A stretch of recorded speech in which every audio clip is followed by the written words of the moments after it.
Welcome back to Celebs Watch 211. Torrential rainfall hit the United Arab Emirates this week, resulting in flash floods that caused air travel chaos, closed schools, left homes flooded, and cars submerged.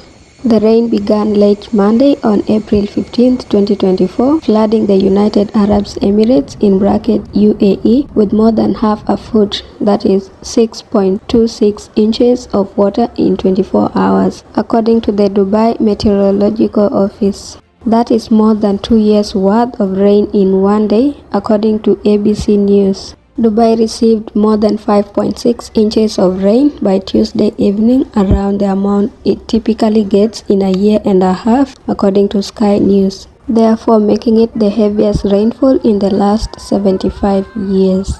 Flooding also occurred in Bahrain, Oman, Qatar, and Saudi Arabia. In Oman, 19 people died in flash floods, according to local media, and one fatality was reported by the police as of Wednesday. That is, a 70-year-old man died in Ras al-Khaimah when his vehicle was swept away in the floods.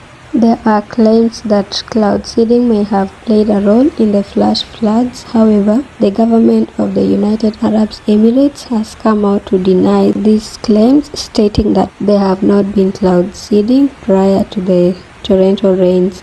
Cloud seeding is a method designed to increase the amount of water that falls from a cloud. It involves identifying suitable clouds and then using aircraft or ground-based generators to introduce a chemical agent that facilitates the production of snowflakes.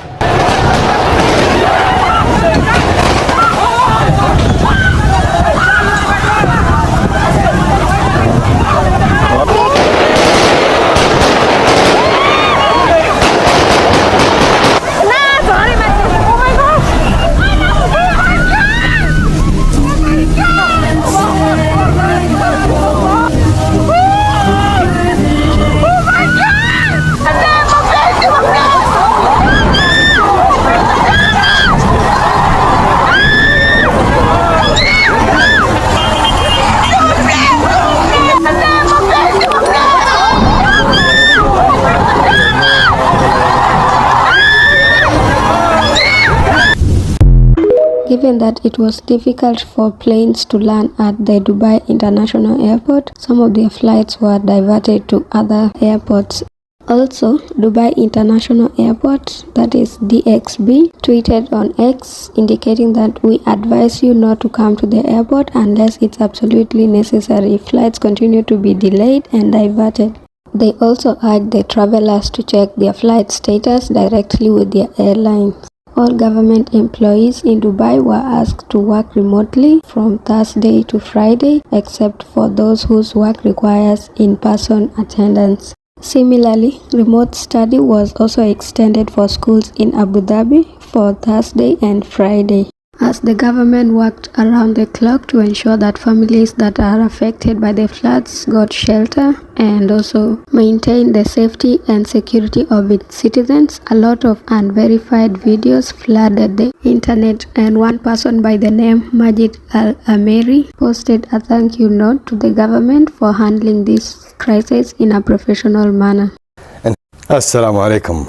In the last 48 hours, the UAE was struck with heavy rain and high winds. And now look at the weather behind me here in Abu Dhabi, tabarakallah, absolutely beautiful. What was upsetting is that some people were posting videos on social media, which is really not reality. They will go to a very few areas where there were floods, and of course majority of the UAE is okay, but they will zoom their camera on that flood, making the audience believe that the whole UAE is drowning, and that's not reality. We need to appreciate, first of all, the way the government handled this storm, notifying people before it happened, during the event itself, how they were handling the storm, and even after the storm. There was a flood next to my house yesterday. They cleared it out within hours. That's reality. Sadly, some people even got videos of storms and floods in different countries, claiming that that's the UAE trying to give it a bad image. Let's be more honest when we post on social media. And may Allah subhanahu wa ta'ala protect us all, and keep smiling.